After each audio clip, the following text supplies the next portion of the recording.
Pai eterno, graças te damos, Senhor, pela tua presença neste lugar. Senhor, que tu possas receber o nosso louvor, a nossa adoração. Que ele tenha subido como cheiro suave às tuas narinas, Pai.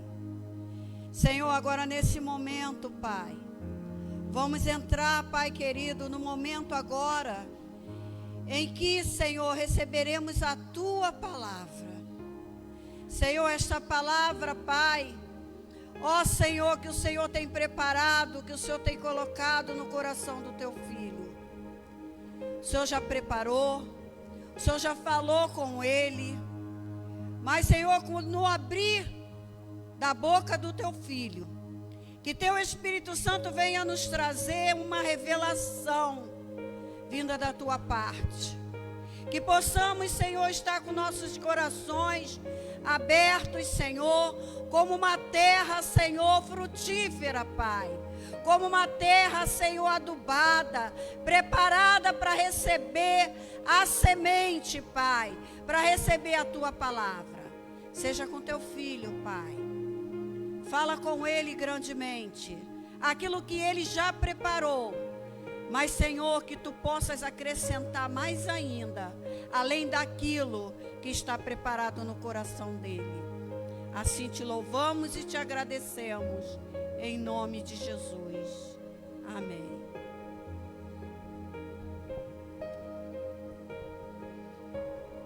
Paz, queridos, tudo bem? A paz, vocês que estão aqui, a vocês que estão nos assistindo também nessa noite. É um prazer tê-los conosco.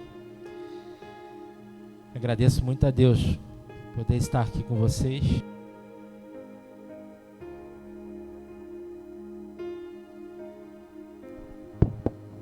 Som. Por mais uma oportunidade de poder servi-los, de poder... Som. De poder servi-los, de poder servir a vocês que estão nos assistindo. E hoje o Senhor colocou uma palavra no nosso coração, mexeu muito comigo. Você vai entender por quê. Vamos abrir a palavra do Senhor. Glória a Deus. Livro de Gênesis, capítulo 3.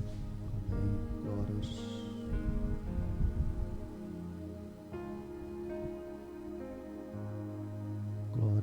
Glória a Deus. E aí, como é que foi os seus dias de descanso? Aninha, Pastora Carmen, Eliana, Paulo, Estopim. Como é que foram os dias de vocês de descanso? A gente tira para descansar, né? Deus assim nos permite renovar as nossas forças para a gente voltar para o combate. Até aqui nos ajudou o Senhor, como diz a palavra de Deus. Por isso, estamos alegres. Vamos estar lendo Gênesis capítulo 3, a partir do versículo 1. Diz assim: a serpente era o mais astuto de todos os animais do campo que o Senhor Deus havia feito. E aconteceu que ela questionou com a mulher. A serpente foi levar um papo com Eva. Ela diz: então, a gente fala de vez em quando, então, foi isso mesmo que Deus falou. Vós não podeis comer nenhum dos frutos das árvores do jardim? Vou repetir o que a serpente falou para ela. Então, Eva, foi isso mesmo que Deus falou? Vós não podeis comer nenhum dos frutos da árvore do jardim? Ao que declarou a mulher à serpente, Eva respondeu: não podemos comer dos frutos das árvores dos jardins, mas do fruto da árvore que está no centro do jardim. Deus disse: dele não comereis, nele não tocareis, para que não morrais. Então a palavra de Deus está contando a história da queda do homem, do momento em que tudo começou a desandar.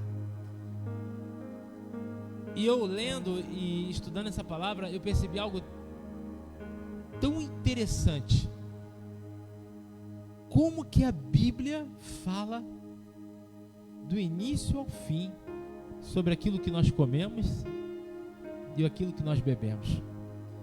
Como que a alimentação é um assunto recorrente no reino de Deus, tão presente no reino de Deus, simbólico muitas vezes, em que Jesus usa para fazer algumas analogias, mas às vezes tão direto, tão claro, tão literal. E eu e você precisamos entender, porque lá naquele momento no Éden, tudo começa a dar errado por causa de uma alimentação errada. O diálogo que você leu diz assim, que a serpente chegou para Eva e falou: Eva, então é isso mesmo que Deus disse? Olha só a forma sorrateira, perspicácia da serpente em mudar a perspectiva da visão de Eva. E eu quero que você preste atenção, porque ao decorrer dessa palavra de hoje, você vai se ver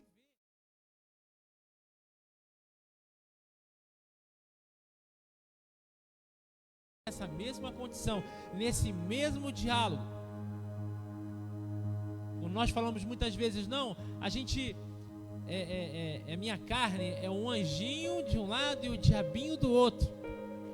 Bom, você pode pensar como quiser, mas a gente se vê nesse dilema que Eva se viu.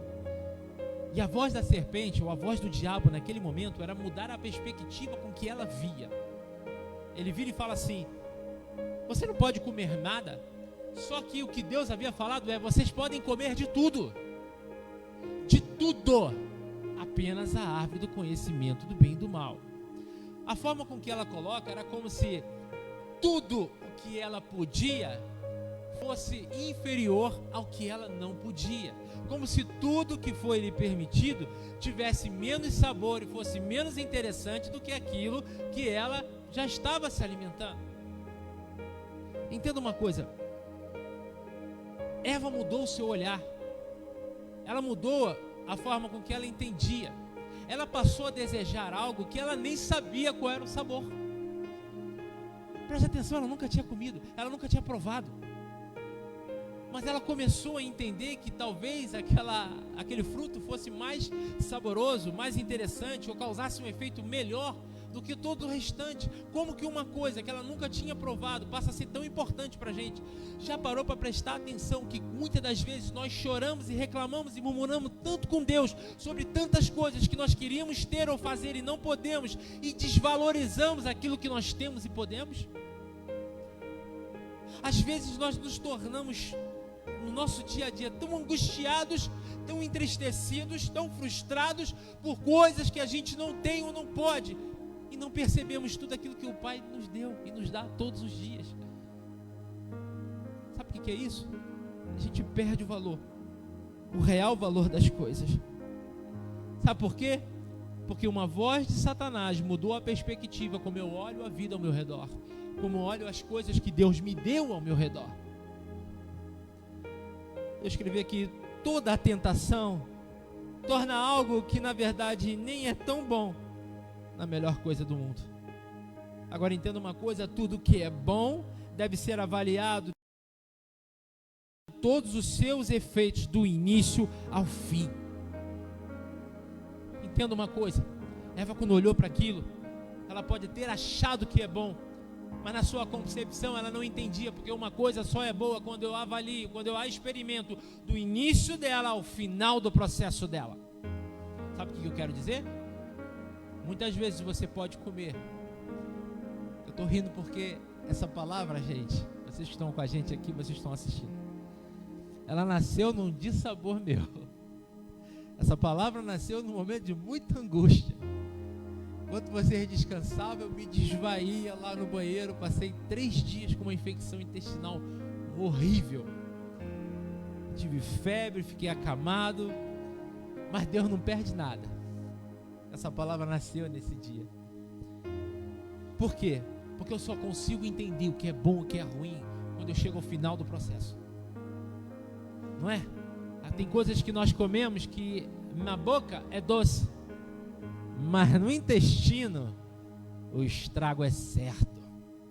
No início é muito bom, mas no final traz destruição, sofrimento, dor e morte. E eu passei por isso. Eu comi algo que eu não devia. Que na hora que eu botei, foi, maravilhoso. Mas foi só, não precisou nem chegar ao final do processo. Quando bateu no estômago, eu senti aquela dor. Eu sabia que aquilo não ia dar certo. Eu estava na rua, eu sabia que o processo ia desencadear daquilo ali. E no meu ventre aquilo ia ser muito amargo.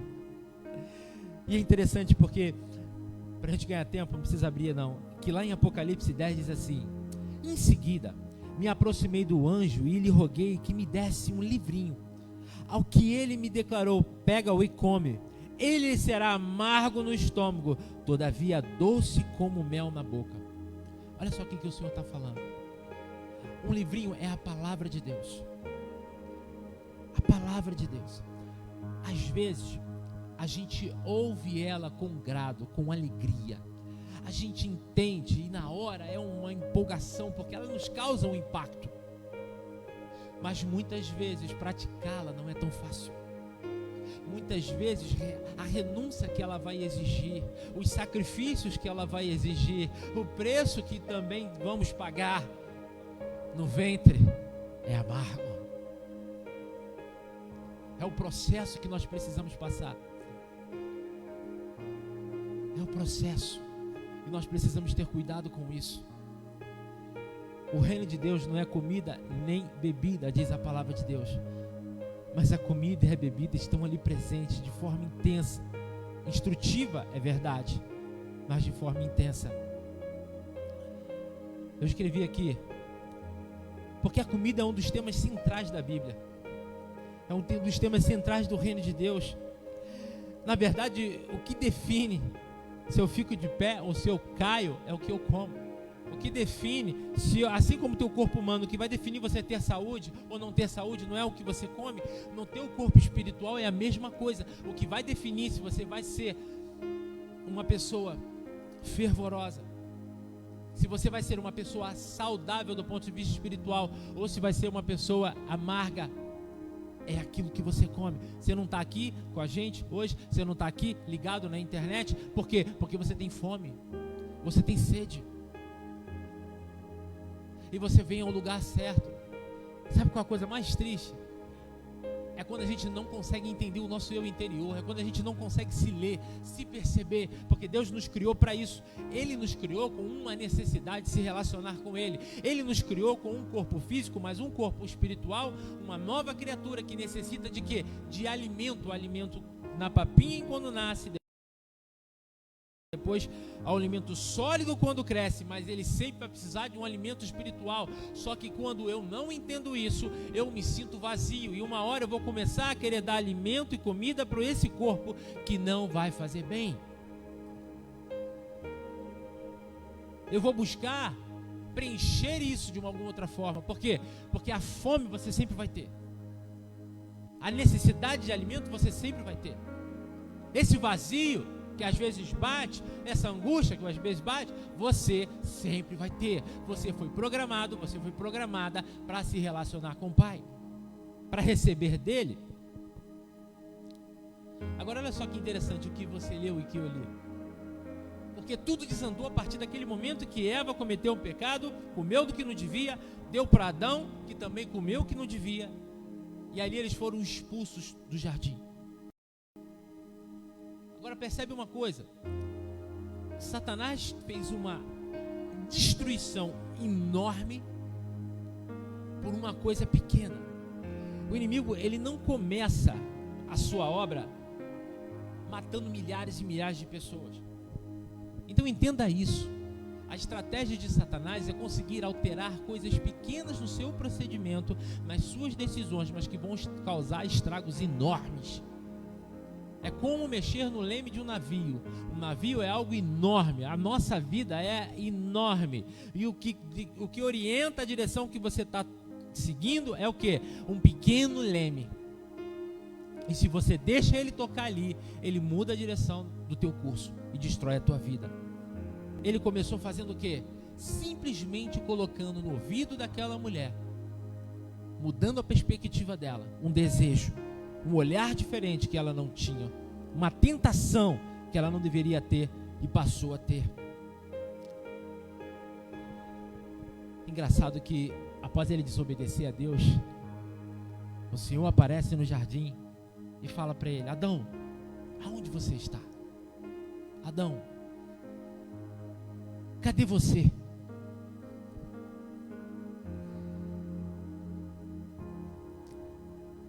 Parece que Deus não sabia onde Adão estava. É lógico que sabia. Quem é que não sabia?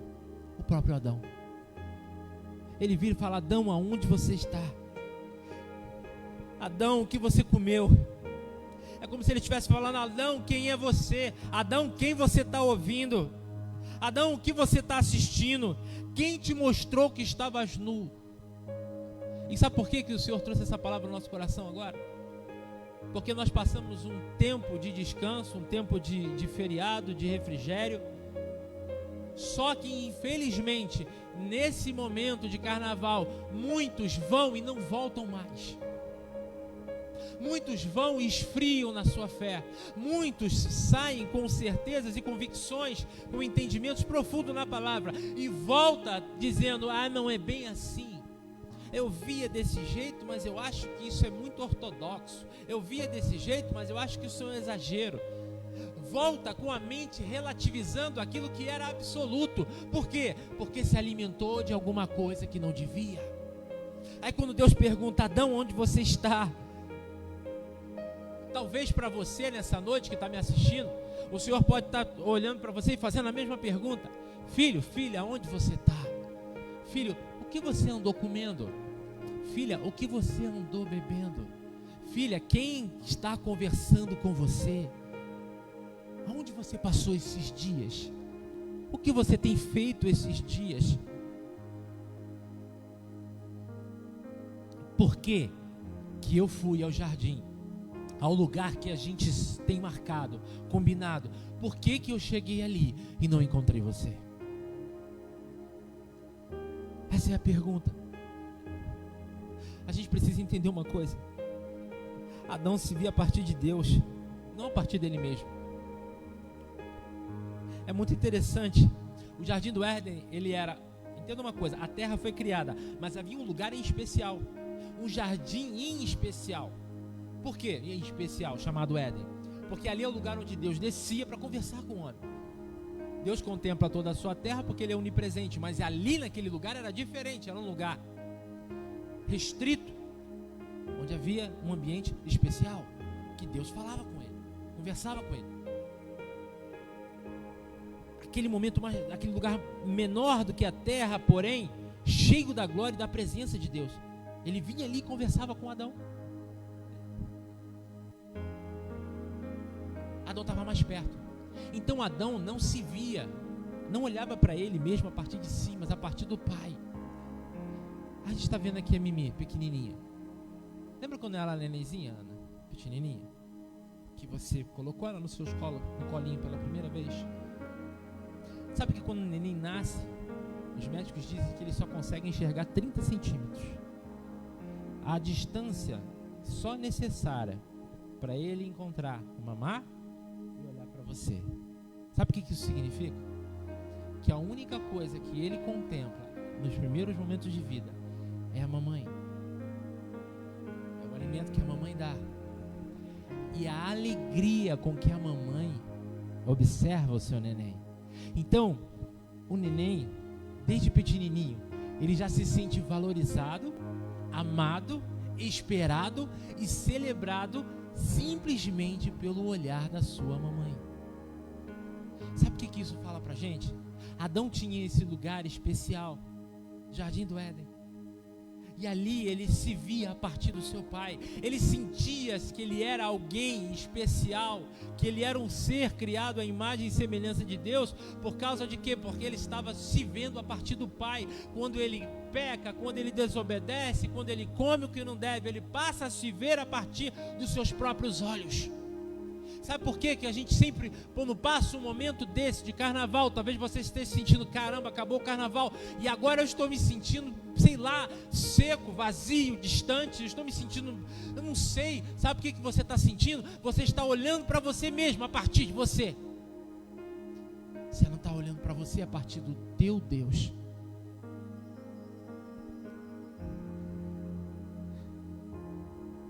Agora entenda uma coisa. Lá em Romanos diz assim. Aliás, eu escrevi antes. Quando você se vê a partir de você, você não tem a definição correta do seu valor. Você se vê incapaz de responder para as coisas de Deus. Ou então se vê em outro extremo, acima do que deveria, exatamente como propôs a serpente no Éden: sereis como Deus. Não foi isso que ela falou?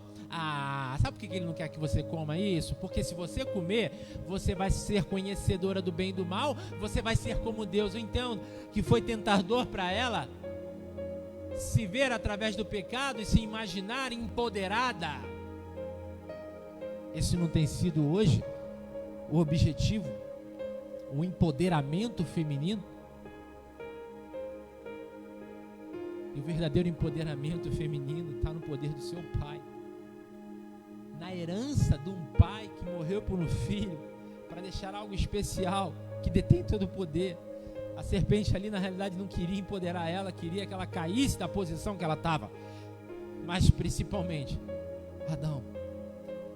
E lá em Romanos diz assim, olha quanta coisa. Vai prestando atenção, porque nós estamos falando sobre causas, efeitos e consequências de alguma coisa que nós comemos errado. E eu uso aqui a analogia de um alimento, de um fruto proibido, mas para falar das coisas que nós comemos.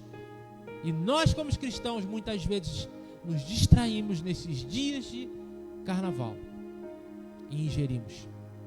Pastor, mas eu não fui para lugar nenhum, eu não botei fantasia, eu não dancei carnaval. Tá, mas o que você ficou assistindo em casa? O que você botou para dentro? O que você gastou o seu tempo? Tirou momentos de oração? Tirou momentos de meditação? Ou simplesmente se desligou, bateu o ponto, na quarta-feira eu volto a ser crente de novo? Aí você chega à casa do pai, se sente frio, porque não se trata de você estar dentro de uma igreja ou estar fora, se trata do teu relacionamento com ele, se trata de você manter a chama acesa, seja onde você estiver, seja no hotel, seja na praia, eu também gosto de tudo isso, adoro. Mas o que Deus está falando é a gente aprender a viver uma vida que nós não nos separamos e não nos distanciamos dele nem por um momento. Senão as vozes da serpente vai ficar cada vez maior no nosso ouvido. E Romanos diz assim: porque pela graça que me é dada, digo a cada um dentre vós que não pense de si mesmo além do que convém. Antes pense com moderação, conforme a medida da fé que Deus repartiu a cada um. Sabe o que o Senhor está falando? Olha, não pensa que você é capaz de vencer o pecado. Não pensa que você é todo empoderado. Não pensa que você não precisa e não depende do Senhor. Não pense isso.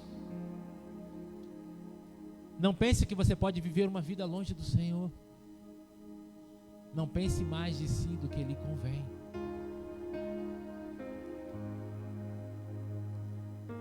Entenda uma coisa, Jesus Cristo, Ele restaurou a nossa visão, mudando o quê? A nossa alimentação, não foi? Lembra daquela ceia? Lembra? Ele estabeleceu com os seus discípulos, os apóstolos ali, pão e vinho. Lembra disso? Aquilo simbolizava uma aliança no seu corpo e no seu sangue. O pão e vinho revela o ponto central da queda do homem. Não é um alimento físico, mas toda palavra que sai da boca de Deus. Sabe o que o Senhor quer falar com a gente? Que se um cardápio errado trouxe o pecado, a primeira coisa que ele precisava fazer antes de subir era mudar o cardápio da gente. Lembra do povo de Israel no deserto? Foi tirado do Egito e foi levado para o deserto para conhecer a Deus. O que o Senhor fez? Muda o cardápio. Caiu o quê? Um maná do céu e saía a água da rocha. Sabe o que significa? todo o processo nosso com o Pai prevê uma mudança de cardápio. Eu digo isso porque no meu processo com Deus, muita literatura que eu gostava, eu perdi o interesse. Eu aplicava meu tempo, muitos coaches de renome que eu gostava de assistir, eu simplesmente perdi o interesse. Quanto mais eu fui me alimentando do pão da vida, quanto mais eu fui bebendo do sangue de Cristo, do pão da vida, da água que desce do trono de Deus, menos eu fui me sentindo atraído. Agora entenda uma coisa, é inversamente proporcional. Quanto menos eu me alimento da palavra, eu posso ser o pastor, o bispo, eu posso ser o crentão que ora todo dia, mas quanto menos eu ouço e me alimento da palavra, menos eu sinto vontade. Parece que o nosso organismo, o nosso corpo espiritual, ele vai adquirindo uma intolerância. Assim como a gente vai adquirindo uma intolerância para aquilo que não agrada a Deus, o nosso corpo espiritual vai esfriando e adquirindo uma intolerância também. Quanto menos eu ouço, menos me dá vontade de ouvir. Eu preciso que vocês prestem atenção nisso. Lá em Mateus 4 diz assim: ele, porém, respondendo, disse, está escrito, nem só de pão viverá o homem, mas de toda a palavra que sai da boca de Deus. Lá em João 6,35 também diz assim, e Jesus lhe disse, eu sou o pão da vida, aquele que vem a mim não terá fome, e quem crê em mim nunca terá sede. Repetindo, eu sou o pão da vida, aquele que vem a mim não terá fome. Então qual é o mistério? É não deixar de ir, é não deixar de buscar, é você estar em sua casa, é se ajoelhar e falar, Senhor, eu preciso de Ti, eu não sei porquê, Pai, hoje eu acordei e me senti vazio.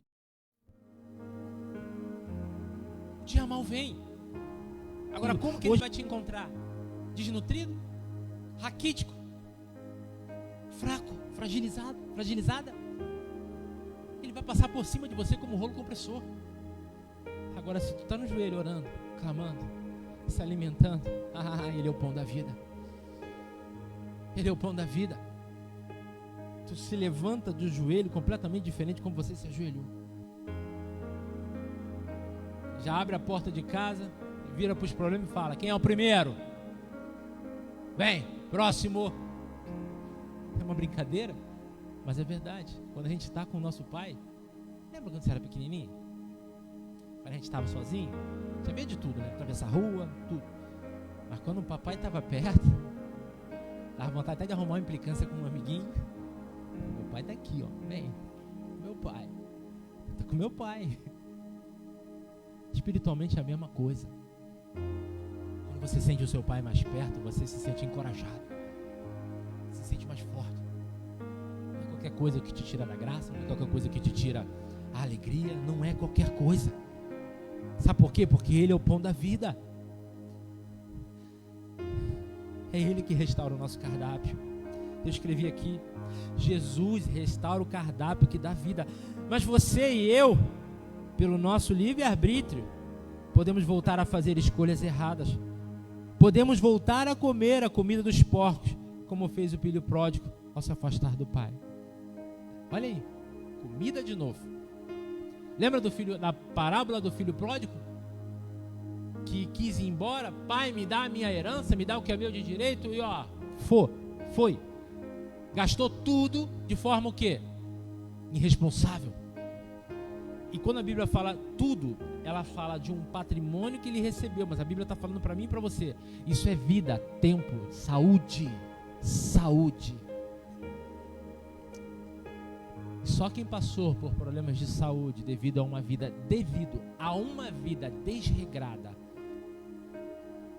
por ignorância, que precisa às vezes tratar enfermidades com remédios caros, com fisioterapia e processos caros, de um tempo de ignorância, no tempo que nós usamos a saúde que Deus nos deu de forma errada, e hoje a gente paga o preço e a gente pensa, meu Deus, como que eu gostaria de voltar no tempo, porque eu gastei dissolutamente o que o Pai me deu. Eu gastei a minha saúde dissolutamente. Se eu tivesse preservado, hoje eu estaria, quantos de nós, né? Hoje eu estaria um cinquentão, um sessentão. Tio Suquita, né? Pastor Pinho. Eu brinco com o Pastor Pinho tem uma saúde de inveja, eu invejo, entre aspas, o nosso amigo Pastor Pinho. Aos 50 e pouco, né, Pastor Pinho?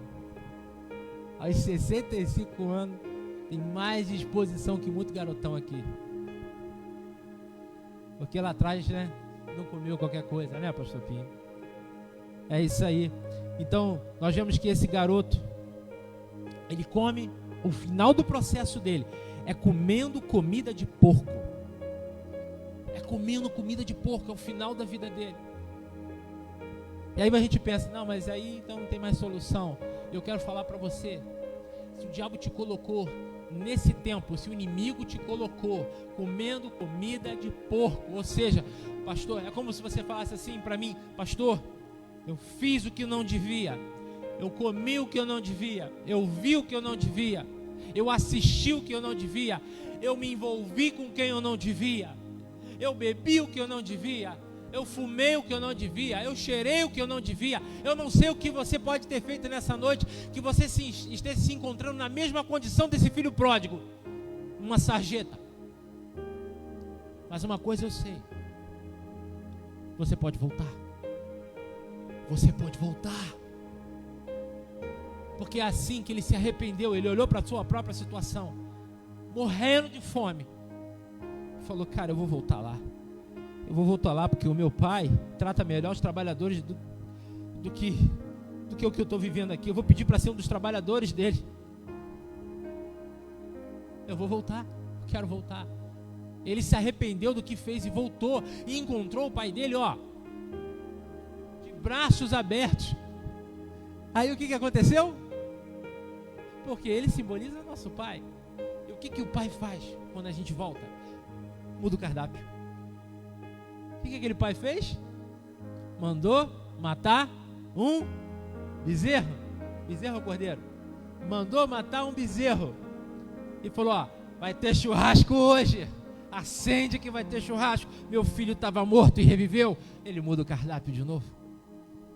Olha, entenda isso em nome de Jesus. Não importa o que eu e você comemos que nos fez mal.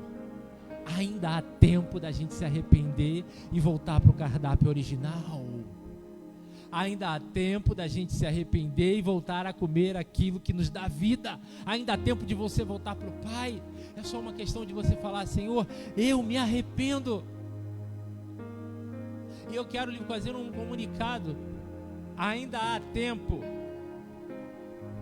Agora, são 9h19. 9h19. Jesus ainda não voltou, a não ser para aqueles que dormem. Eu não sei qual vai ser a tua próxima hora. Eu não sei nem se eu vou estar vivo. Eu não sei se Jesus vai voltar. Eu não sei se o arrebatamento vai acontecer essa noite. E como tem se falado de arrebatamento, né, gente? Esse carnaval aí deu polêmica esse trem, né? É crente falando, é ímpio falando, é crente criticando. Cara, uma coisa é certa, tá para acontecer, tá mais perto do que nunca. E eu creio que Deus tem os seus meios, porque Deus pega aqueles que não são para confundir os que são. Às vezes a gente vai julgar um vaso pela vida do vaso, só que o que o vaso fala, às vezes é Deus usando, porque Deus usa até a boca de uma mula. Não pode usar alguém que não se enquadra na minha concepção de crente verdadeiro. Deus usa. Uma coisa certa, o Espírito está gritando que Ele está vindo nos buscar. O arrebatamento está para acontecer. Nós tivemos uma aula sobre arrebatamento que muito mexeu com a gente. É tempo, ainda há tempo de você se arrepender, de você confessar diante do Pai, e deixar Ele mudar o seu cardápio, abandonar aquilo que está levando você para o inferno, largar as informações, às vezes um excesso de informação que você não julga nem que é pecado, que pode ser até um embaraço, né? Mas todo embaraço que eu não desembaraço hoje vira o pecado de amanhã, porque me afasta do verdadeiro cardápio, do verdadeiro alimento, e eu vou me tornando cada vez mais fraco.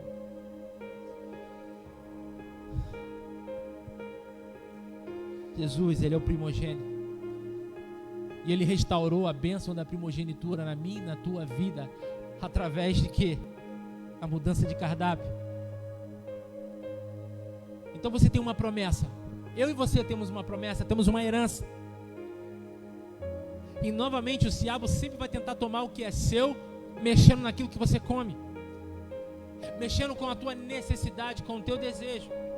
Lá em Gênesis 25, agora eu quero que você abra, olha só, a Bíblia falando de comida de novo, a Bíblia falando de um homem que perdeu a bênção da primogenitura, porque valorizou o cardápio errado. Gênesis 25, 29.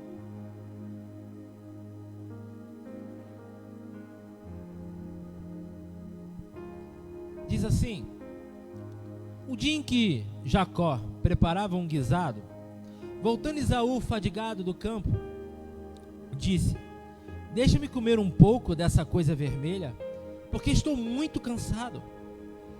E é por isso que lhe puseram o nome de Edom. Edom significa vermelho, tá, gente? Jacó respondeu-lhe: vende-me primeiro o teu direito da primogenitura. Sabe o que ele respondeu? Olha só, coisa triste. Quando nós valorizamos mais o que é da terra do que um princípio que Deus deu, porque a bênção da primogenitura era um princípio de Deus na vida do primogênito, era mais do que um pai querendo abençoar um filho, era uma ordenança do Senhor, que ele não valorizou. E a resposta dele: morro de fome, que me importa o meu direito da primogenitura? Que me importa o direito da primogenitura? Ele estava cansado e com fome, por isso toma cuidado com o cansaço. Homens cansados, eu falo homens e mulheres, negociam valores. Às vezes o diabo trabalha muito para te manter completamente assoberbado de trabalhos e responsabilidades, porque enquanto você está no corre, como é que o pessoal fala hoje? Está indo trabalhar? Estou indo para o corre, estou indo para o trampo.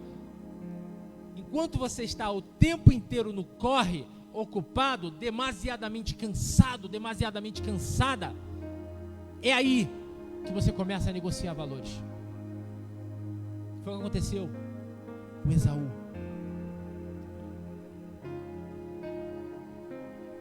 Eu escrevi aqui: as coisas eternas trocadas por uma necessidade momentânea.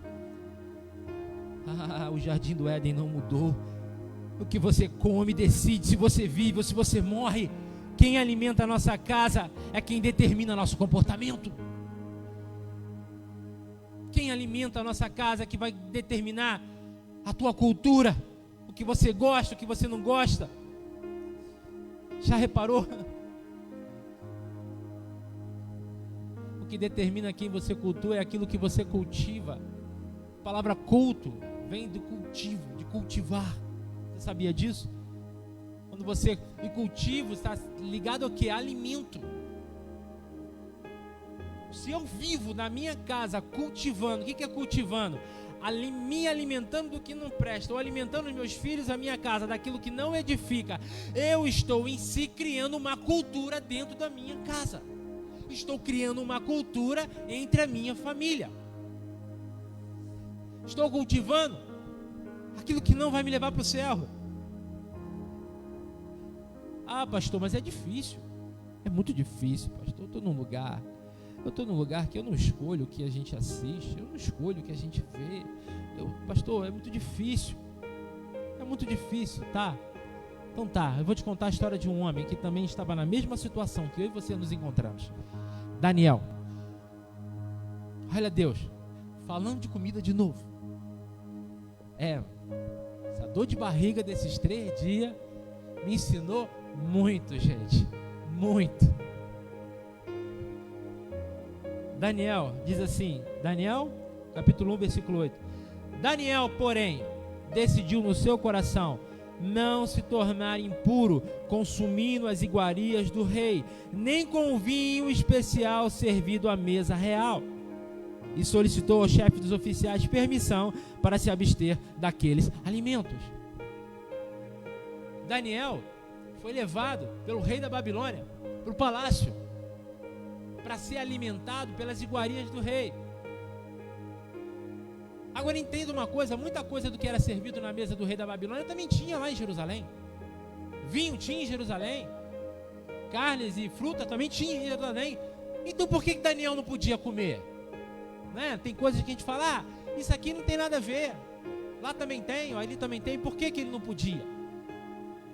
Porque às vezes não é aquilo que é servido, mas a quem aquele alimento é dedicado, a quem aquele alimento está honrando, a quem aquele alimento está tributando glória e louvor. Daniel sabia que aquelas iguarias ali não visavam um momento de comunhão à mesa, um momento de gratidão pela colheita, de gratidão ao Senhor por tudo que Ele fazia, não, mas sim eles cultuavam aos seus próprios corpos, aos seus próprios prazeres, aos seus próprios deuses. Então aquela mesa é uma mesa profana, não era em si o alimento, mas era em que aquele alimento estava baseado.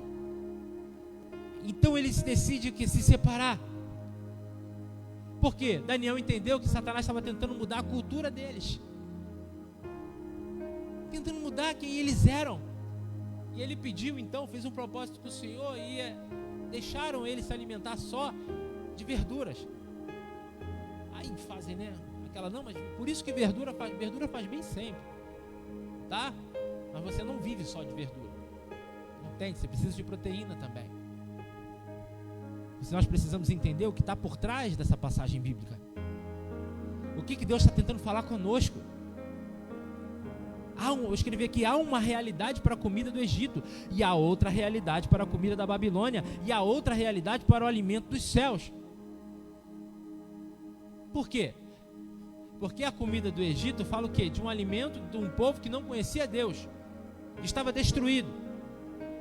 O alimento da Babilônia fala do quê? De um povo que conheceu a Deus, mas que por sua rebeldia foi levado para um lugar de cativeiro. Gente, quando Deus decretou depois de 70 anos liberdade ao povo hebreu, muitos não voltaram. Sabe por que não voltaram? Não é porque estavam com correntes amarradas nos pés, não. Pelo contrário, porque já estavam confortáveis. Construíram sinagogas, eles adoravam, falavam com Deus na sinagoga, cresceram, prosperaram, estabeleceram um comércio, já estavam com a sua vida instalada, comportada. Ou sabe o que aconteceu? Sabe o que a Babilônia fez? A Babilônia tirou Deus do centro. A Babilônia não destruiu a fé da maioria deles, não. O diabo, às vezes, ele quer mudar o nosso cardápio. Ele não visa tirar Deus completamente, porque ele sabe que às vezes ele não tem como tirar Deus completamente da sua mente, da sua adoração. Você ainda teme. Eu e você, muitas das vezes, em situações, ainda guardamos temor, ainda guardamos algum valor. Mas se ele consegue tirar Deus do centro da sua vida e colocar como um anexo, ele já conseguiu. Entenda uma coisa. Ainda que o povo hebreu na Babilônia, eles ali estivessem sendo abençoados, se ainda que eles estivessem prosperados, ali eles eram uma pessoa. Mas lá em Jerusalém, eles eram um exército. Ali eles continuariam vivendo debaixo do jugo e das regras de um povo estranho. Na sua terra não. Na sua terra eles poderiam recomeçar do zero, mas era deles. O diabo quer mudar o nosso cardápio, gente, sabe por quê? Porque se ele muda o teu cardápio, ele tira Deus do centro da sua vida. Quando ele tira Deus do centro da sua vida, sabe o que você perde? A sua herança. Você perde o lugar da plenitude. Você perde o lugar de desfrutar todas as promessas de Deus. Sabe o que te sobra? Só as coisas desse mundo. E as coisas desse mundo, elas são passageiras. Elas são passageiras. Eu escrevi aqui, entenda isso. Estamos terminando. A diferença principal de você apenas crer em Deus e estar no centro da vontade de Deus é que quem crê em Deus, é que crer em Deus apenas te salva. Estar posicionado te transforma em um libertador. Se você está na Babilônia e ainda crê, você é um. Se você está na terra prometida, você é um exército.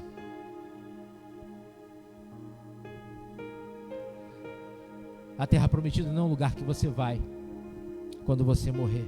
É um lugar que você está ocupando hoje. Por isso, quanto mais você comer do cardápio desse mundo, menos você vai desejar estar na terra da promessa. Assim como quanto mais você come do cardápio de Deus, menos você deseja as coisas deste mundo. Era só isso que a Babilônia quer. A Babilônia não impediu que eles adorassem a Deus. Depois que o Senhor fez aquele movimento, o rei deixou. Vai lá, constrói a sua sinagoga, vai lá, vai ao culto de domingo, não tem problema. Separa aí teu dízimo, não tem problema não, pode ir. Só que o teu corre é comigo. Só que o teu medo está na minha mão. Sabe o que é? Você vai à igreja, mas o teu dia a dia tu vive debaixo de um medo, debaixo de uma ameaça, debaixo de um temor do que você vai ter ou não vai ter, do que você vai conseguir ou não vai conseguir. No teu dia a dia você vive, acorda, levanta e dorme debaixo do governo de Satanás.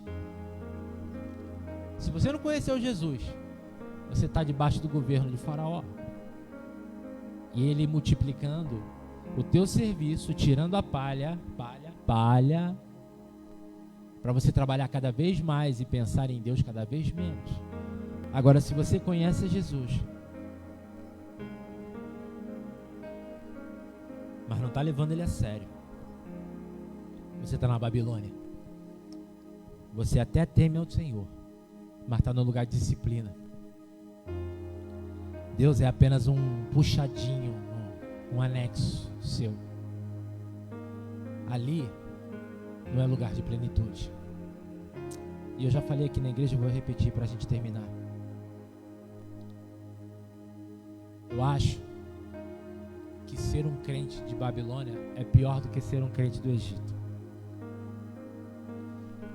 Porque no Egito você está em completa ignorância, mas você ainda desfruta de alguma coisa. Um crente da Babilônia, ele prova das coisas do mundo, convive com as coisas do mundo e com as coisas de Deus. Só que ele não consegue saborear o que é do mundo porque tem princípios dentro dele. E ele não saboreia a plenitude de Deus porque não renuncia às coisas da Babilônia.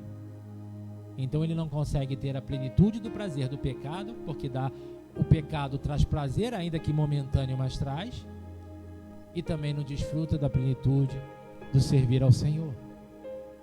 E o final dele é triste. É o que eu chamo de raquitismo espiritual. Você vai se tornando cada vez mais raquítico, mas ainda é tempo de você mudar o seu cardápio. Nós vamos encerrar. Eu quero orar por vocês que estão aqui, eu quero orar por você que está em casa. Nesse final de semana, há 3 dias eu comi algo que eu não deveria ter comido. Fui experimentar algo novo que me fez muito mal no meu trato intestinal. Eu passei 3 dias com muita disenteria, febre, e eu percebi como que o corpo humano rejeita aquilo que não é saudável. E o nosso corpo espiritual é a mesma coisa. O problema é que os efeitos às vezes demoram. Tem coisa que você vai comer que pode ser muito doce na hora de descer pela boca, mas vai ser amargo. Talvez a palavra de hoje esteja exortando você, esteja até sendo amargo de comer, mas se você ouvir e acatar essa palavra, no seu ventre vai ser doce, vai ser suave, porque vai te trazer vida. Em nome de Jesus, ainda há tempo de você se arrepender. E você falar: Pai, eu pequei, Pai, eu realmente ando muito distante, Pai, eu não tenho sentido nem vontade de orar, eu não tenho sentido nem vontade de ouvir a palavra, Pai, eu devo estar realmente frio e longe. Então sabe o que o Pai quer falar para você nessa noite? Então deixa eu mudar o seu cardápio, deixa eu te dar algo que vai voltar, fazer você ter vontade de me ver, de estar no lugar do encontro, abandonar a receita, o cardápio da serpente e voltar a ter vida. Em nome de Jesus, vamos ficar de pé.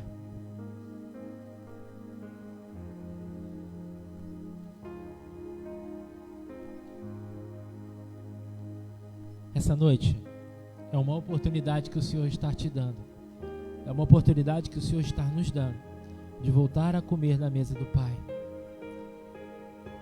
Ele estabeleceu uma mesa que é uma aliança, que é uma restauração.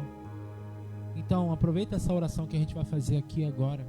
Sonda os teus próprios caminhos. Coloca na mesa, fala com Ele: Pai, aquilo ali, aquele lugar lá que eu estava, aquilo, eu sei que o Senhor não gostou, porque eu senti no meu coração que o Senhor não gostou que eu estivesse ali. Eu senti no meu coração que o Senhor não gostou daquilo que eu falei naquele momento ali, daquela brincadeira.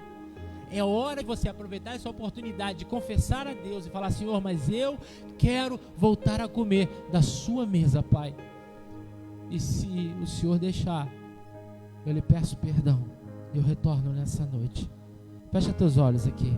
Eu quero orar por você. Eu quero orar por você que está em casa. Senhor nosso Deus e Pai, obrigado, Jesus, por essa palavra nessa noite. Obrigado por esse entendimento, Senhor, e por essa porta que o Senhor coloca aberta para nós voltarmos. O Senhor é tão puro, tão perfeito, Pai. E o teu alimento, Pai, Deus, ele é tão nutritivo. Ele nos dá vida, Pai. Ele nos dá alegria, Senhor. Ele nos dá paz, Senhor. E eu hoje, Senhor Deus, apresento os teus filhos, Senhor, que estão aqui, aqueles que estão nos assistindo, Pai. Se porventura, Senhor Deus amado, eles comeram do cardápio da serpente, Pai, agora pela postura de arrependimento que eles estão colocando diante de Ti, seja em pensamentos, palavras, Senhor, eu lhe peço em nome de Jesus, Pai, apaga as transgressões dos Teus filhos e reescreve o nome deles no livro da vida. Senhor, refaz o cardápio, arranca aquilo que é nocivo, venenoso, a parra brava que porventura possa ter parado na panela deles. Senhor, em nome de Jesus, pela farinha, Senhor meu Deus e meu Pai, representada pela Tua palavra, que agora é colocada nessa panela, a vida volte, Senhor, em nome de Jesus. Em nome de Jesus, Pai, restaura, Senhor, o corpo espiritual dos Teus filhos. Tira todo o veneno, tira toda a relativização, todo conceito errado, toda palavra que possa ter sido inoculada, Senhor Jesus amado, na mente dos Teus filhos. Arranca agora, Senhor. Arranca agora, Pai. E que a Tua verdade volte a ser a única verdade.